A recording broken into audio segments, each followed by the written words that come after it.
Hello दोस्तों, स्वागत है फिर से हमारे यूट्यूब चैनल मोहनी क्लासेस के एक नए वीडियो में। दोस्तों, आई होप आप सब अच्छे होंगे। दोस्तों, आज के वीडियो में हम लोग फिर से आप लोगों के लिए रीजनिंग के पार्ट 2 लेकर आ गए हैं।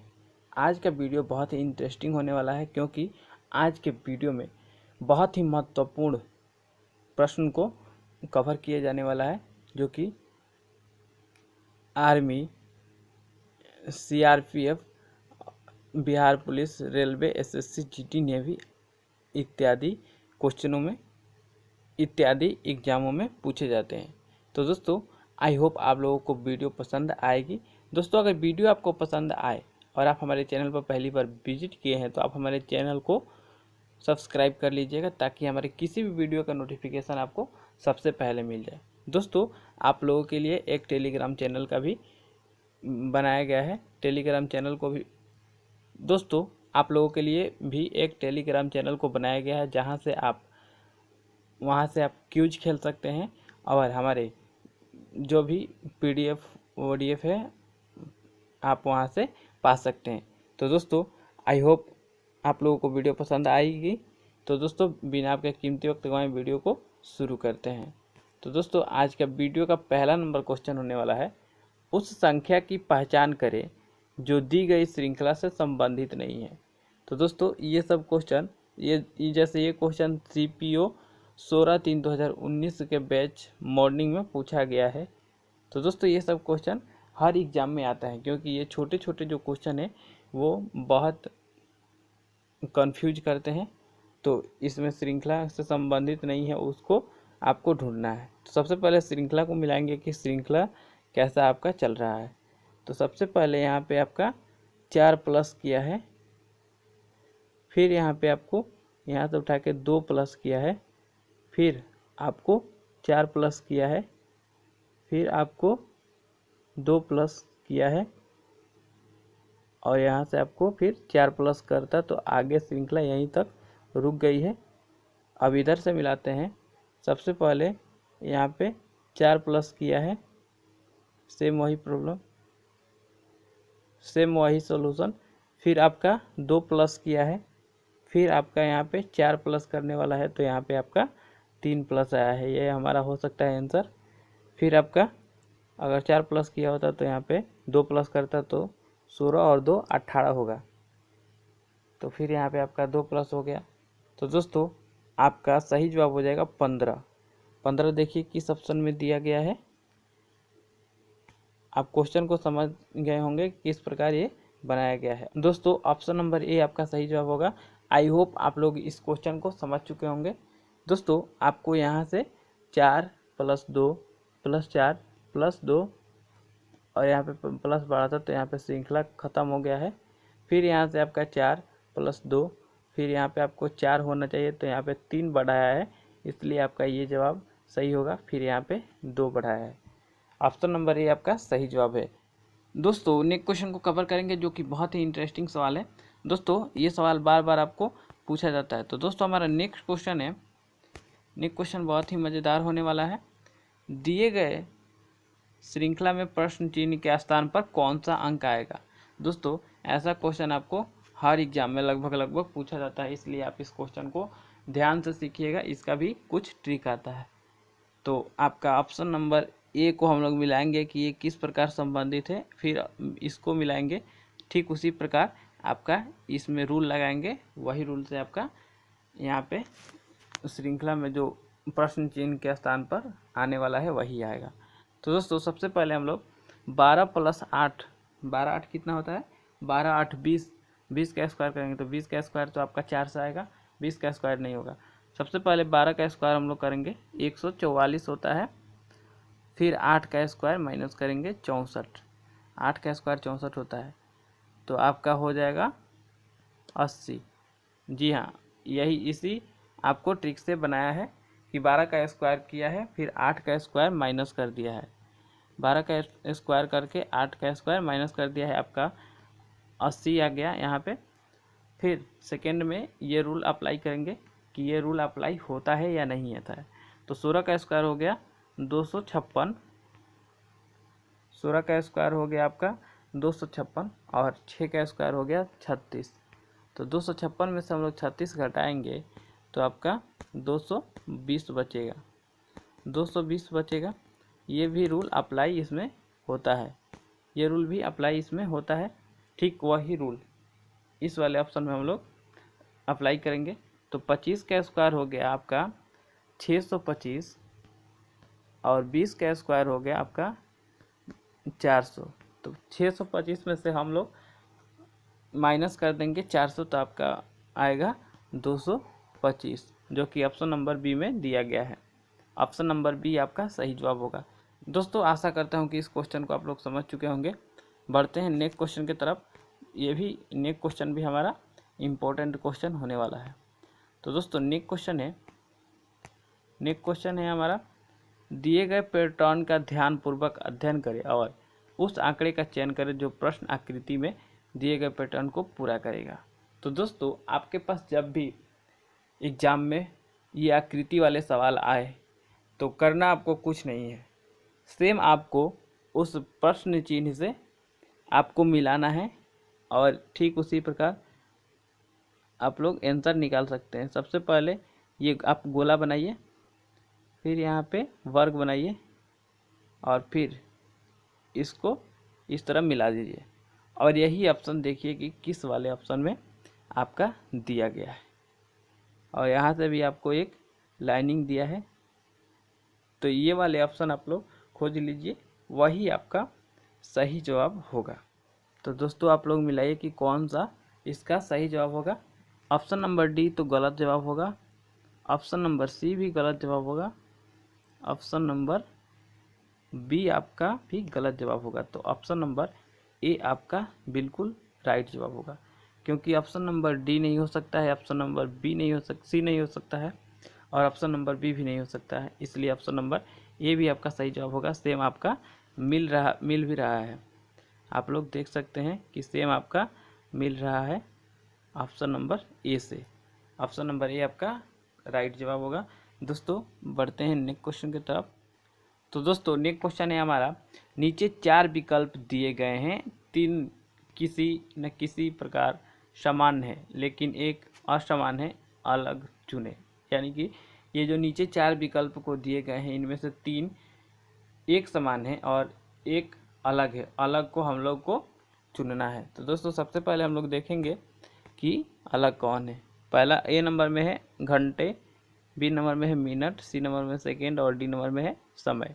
तो दोस्तों आपका सही जवाब हो जाएगा ऑप्शन नंबर डी, क्योंकि समय जो है एक प्रकार की राशि है और ये तीनों हैं समय, घंटे, सेकेंड, घंटे और मिनट, ये उस राशि को मापने वाले मात्रक हैं। ऑप्शन नंबर डी आपका बिल्कुल सही जवाब होगा। ऑप्शन नंबर डी आपका सही जवाब होगा। दोस्तों नेक्स्ट क्वेश्चन को हम लोग कवर करेंगे जो कि बहुत ही इंपॉर्टेंट होने वाला है।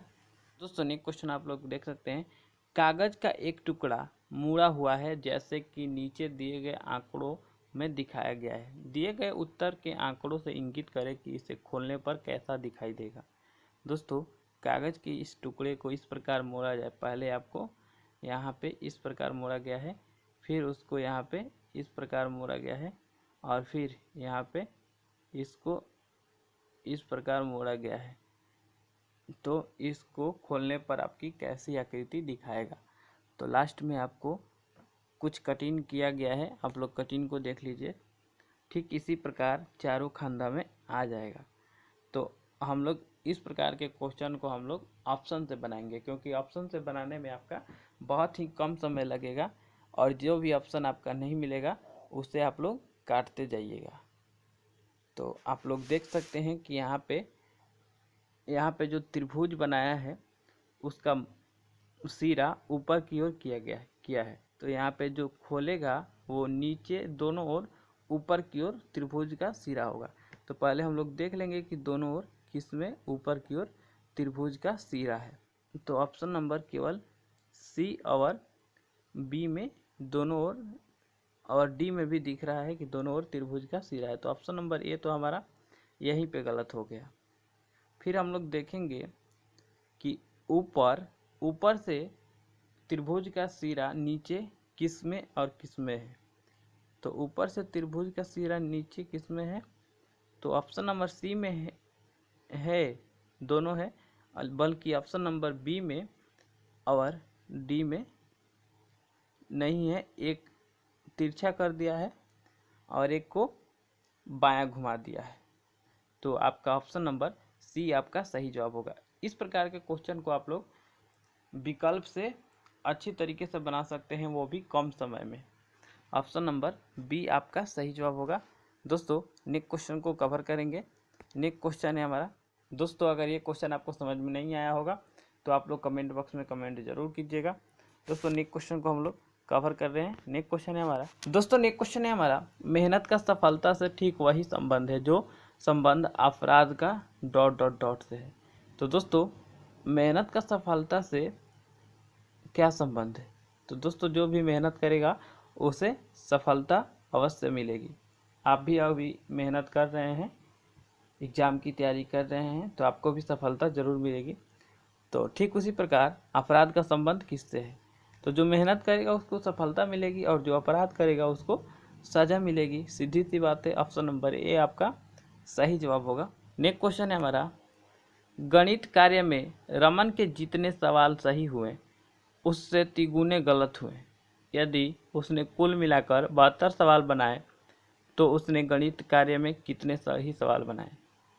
तो दोस्तों यहाँ पे सही सवाल निकाल लेना है। तो सबसे पहले आपको 72 सवाल बनाए हैं किसने, तो रमन ने 72 सवाल को सॉल्व किया है, जिसमें से 3 गुना गलत किया है और 1 गुना सही है। 1 गुना आपका सही है। तो यहाँ पे टोटल हो गया 4। तो 72 को हम लोग 4 भागों में बांट देंगे। तो 18 चौक 72, 18 1 अंक, यानी कि 1 गुना 18 आ गया। तो दोस्तों 3 गुना आपका गलत हो गया और 1 गुना आपका सही हो गया। तो यानी कि 18 क्वेश्चन आपका सही हो गया और 54 क्वेश्चन आपका गलत हो गया। 18 का 3 गुना आपका 72 होता है। 18 क्वेश्चन सही और 72 क्वेश्चन टोटल बनाए हैं, जिनमें से उसके 3 गुना सही हुआ है और 1 गुना गलत है। तो 54 क्वेश्चन आपका गलत हो जाएगा और 18 क्वेश्चन आपका सही हो जाएगा। तो ऑप्शन नंबर डी आपका सही जवाब होगा। दोस्तों ये भी बहुत इम्पोर्टेंट सवाल है। दोस्तों नेक्स्ट क्वेश्चन को हम लोग कवर करेंगे, जो कि बहुत ही इम्पोर्टेंट क्वेश्चन होने वाला है। तो दोस्तों नेक्स्ट क्वेश्चन है हमारा, यदि ए का अर्थ भाग, बी का अर्थ गुना, सी का अर्थ प्लस तथा डी का अर्थ माइनस है तो निम्नलिखित व्यंजक का मान क्या होगा। दोस्तों इस प्रकार के क्वेश्चन हम लोग पिछले सेट में भी देखे थे। दोस्तों इस प्रकार के क्वेश्चन बहुत ही ज़्यादा हर एग्जाम में पूछे जाते हैं। तो बी का 12, उसके बाद बी दिया है, तो बी का अर्थ क्या है, गुना है, तो 12 को हम लोग गुना का साइन देंगे। फिर 12 दिया है। ए का अर्थ क्या है, ए का अर्थ भाग है। उसके बाद दिया है 4, तो 4 हम लोग लिखेंगे। उसके बाद दिया है सी, तो सी का अर्थ है प्लस। उसके बाद है हमारा 5। उसके बाद है डी, तो डी का अर्थ है माइनस। उसके बाद है 1। तो 12 को गुना करेंगे 12 से तो 144 आ गया आपका। उसके बाद भागा 4 से करेंगे, उसके बाद प्लस 5 और उसके बाद -1। तो ये वाला ऑप्शन आ गया 144 भागा 5 प्लस 144 भागा 4 प्लस 5 -1। तो 144 में 4 से हम लोग भाग देंगे, तो 4 3 12 आपका आएगा। फिर आपको 2 बचेगा, तो 4 6 24, 36 प्लस 5 -1, तो 36 और 5 आपका हो जाएगा 41 और -1 तो आपका हो जाएगा 40। ऑप्शन नंबर बी में आपका सही जवाब दिया है। यहाँ पे इस समीकरण का सही जवाब आएगा 40, ऑप्शन नंबर बी। दोस्तों नेक्स्ट क्वेश्चन को कवर कर लेते हैं। नेक्स्ट क्वेश्चन है हमारा, निम्नलिखित श्रृंखला में प्रश्न चिन्ह के स्थान पर कौन सी संख्या आएगी। तो प्रश्न चिन्ह हमारा यह रहा, इस के स्थान पर कौन सी संख्या आएगी। तो दोस्तों इसके अनुसार हम लोग देखेंगे कि इसमें क्या रिलेशन बन रहा है, ठीक उसी अनुसार हम लोग प्रश्न चिन्ह पर लाना होगा। तो यहाँ पे आपका 102 है और यहाँ पे 110 से, यानी कि प्लस आपका 8 किया है, 8 को बढ़ाया है 8। उसके बाद हमारा यहाँ पे 110 है और यहाँ पे 126 है, यानी कि हमारा प्लस 16 किया है तो यहाँ पे 126 आया है। फिर आपका यहाँ 126 है तो यहाँ पे 150 की है तो प्लस यानी कि यहाँ पे 24 किया है। फिर यहाँ पे आपका 150 है और 182 यहाँ पे है, 182 तो यहाँ पे आपका प्लस 32 किया है। यानी कि दोस्तों यहाँ पे 8 का गुणज आपको बढ़ा रहा है। तो सिंपल इसमें कुछ करना नहीं है, आपको भी यहाँ पे 8 का गुणज बढ़ा देना है।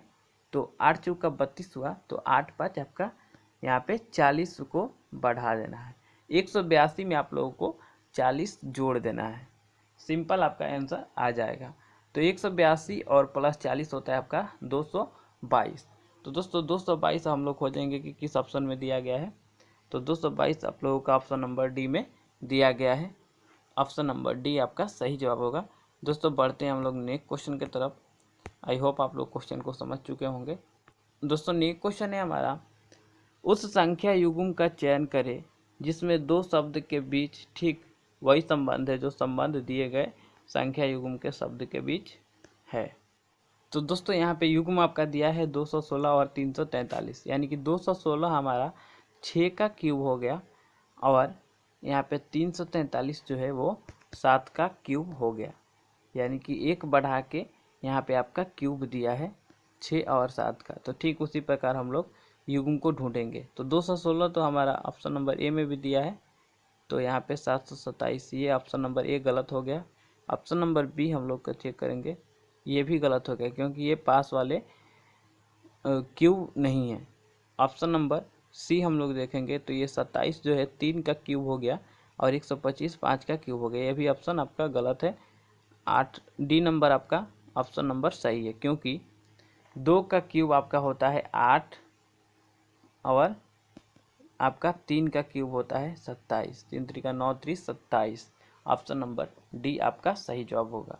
दोस्तों नेक्स्ट क्वेश्चन को कवर करेंगे। नेक्स्ट क्वेश्चन है हमारा, नेक्स्ट क्वेश्चन भी हमारा इम्पोर्टेंट होने वाला है। नेक्स्ट क्वेश्चन है हमारा, नीचे दिए गए विकल्पों में से लुप्त संख्या ज्ञात कीजिए। ऐसा क्वेश्चन हर एग्जाम में पूछा जाता है। तो नीचे दी गए संख्या में से लुप्त संख्या को ज्ञात करना है। तो सबसे पहले हम लोगों को रिलेशन देखना होगा कि ये रिलेशन किस प्रकार बनाया है। तो दोस्तों जब भी इस प्रकार के क्वेश्चन आए तो आपको रिलेशन देखना है, या तो आपको हॉरिजेंटल देखना है या आपको वर्टिकल देख लेना है। तो सबसे पहले हम लोग रिलेशन देखेंगे। तो रिलेशन में या तो आपको इस प्रकार से रिलेशन दिया होगा या इस प्रकार से रिलेशन दिया होगा। तो सबसे पहले हम लोग इस प्रकार से चेक करते हैं कि इस प्रकार से रिलेशन दिया है कि नहीं। 7 और 2 बढ़ाया है तो 9 हो गया है और 1 घटाया है तो 8 हो गया। 5 और यहाँ पे 2 बढ़ाता तो सॉरी, इस प्रकार से आपका रिलेशन कोई रिलेशन नहीं बैठ रहा है। इस प्रकार से चेक करते हैं, 7 और 5 12, 12 का स्क्वायर दिया है 144, 9 और 4 13, 13 का स्क्वायर दिया है 169। दोस्तों इस प्रकार से हम लोगों का रिलेशन फिट बैठ रहा है। यहाँ पे 7 और 5 को प्लस किया है और फिर उसका स्क्वायर किया है। 7 5 12, 12 का स्क्वायर 144, फिर दूसरा में किया है 9 और 4 13, 13 का स्क्वायर 169। ठीक उसी प्रकार हम लोग भी करेंगे। 8 और 6 14, 14 का स्क्वायर 196, 196 ऑप्शन नंबर डी में दिया गया है। दोस्तों ये सवाल SSC, railway, SSC, GD, navy, army, बहुत सारे गवर्नमेंट जॉब की एग्जाम में पूछे जाते हैं। तो दोस्तों अगर आप हमारे चैनल पर पहली बार विजिट किए हैं तो आप हमारे चैनल को सब्सक्राइब कर ले ऐसे ही क्वेश्चन का सॉल्यूशन पाने के लिए। दोस्तों हम लोग नेक्स्ट क्वेश्चन की तरफ बढ़ते हैं। नेक्स्ट क्वेश्चन है हमारा, नेक्स्ट क्वेश्चन है, एक औरत का परिचय देते हुए रमन ने कहा, यह मैं पिता के यानी कि मेरे पिता के ससुर की पत्नी है। वह औरत रमन से किस प्रकार संबंधित है। रमन ने परिचय देते हुए कहा कि ये मेरे पिताजी के जो हैं, ये मेरे पिताजी यानी कि रमन के ये पिताजी हो गए, उनके ससुर की पत्नी है।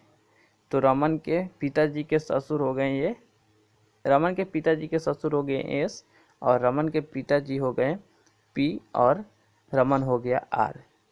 तो रमन के पिताजी के ससुर की पत्नी है, तो पिताजी ये हो गया और इनके ससुर हो गए एस, इनकी पत्नी है। वो औरत रमन से किस प्रकार से संबंधित है? तो यानी रमन की नानी लगेंगी। ऑप्शन नंबर सी आपका सही जवाब होगा। दोस्तों आई होप आप लोग इस क्वेश्चन को समझ चुके होंगे।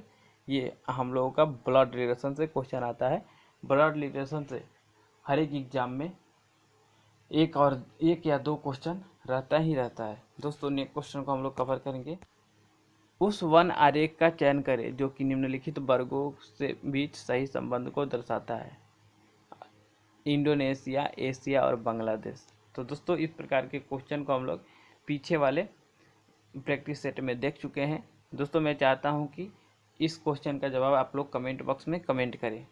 दोस्तों कमेंट बॉक्स में कमेंट करें। जिसको नहीं आ रहा है वो कमेंट बॉक्स ऑन करके देख सकते हैं। वहाँ पे और बच्चे भी कमेंट करेंगे या हम भी वहाँ पे कमेंट कर देंगे। दोस्तों आज का वीडियो यहीं पे समाप्त करते हैं। तब तक के लिए जय हिंद। दोस्तों मिलते हैं ऐसे ही मज़ेदार नए प्रैक्टिस सेट के साथ। तो दोस्तों आई होप आप लोगों को ये वीडियो बहुत ही अच्छा लगा होगा। दोस्तों कमेंट बॉक्स में अपना रिएक्शन बताइए। अगर आपको वीडियो पसंद आई हो तो आप हमारे चैनल को सब्सक्राइब कर ले और साथ ही साथ बेल आइकन के बटन को ऑल पर सेट कर लीजिएगा ताकि किसी भी वीडियो का नोटिफिकेशन आपको सबसे पहले मिले। तो दोस्तों अगर वीडियो आपको पसंद आई हो तो अपने दोस्तों के पास भी शेयर कीजिएगा। दोस्तों अगर आप भी एसएससी, जीटी, नेवी, आर्मी या किसी भी गवर्नमेंट जॉब की तैयारी करते हैं तो ये मोहिनी क्लासेस को सब्सक्राइब कर लीजिए। मोहिनी क्लासेस आपको हर वक्त हर समय आपको तैयारी में लगाए रखेगा और ऐसे ही महत्वपूर्ण वीडियो भी मिलता रहेगा। तो दोस्तों मिलते हैं नेक्स्ट वीडियो में। जय हिंद, जय भारत।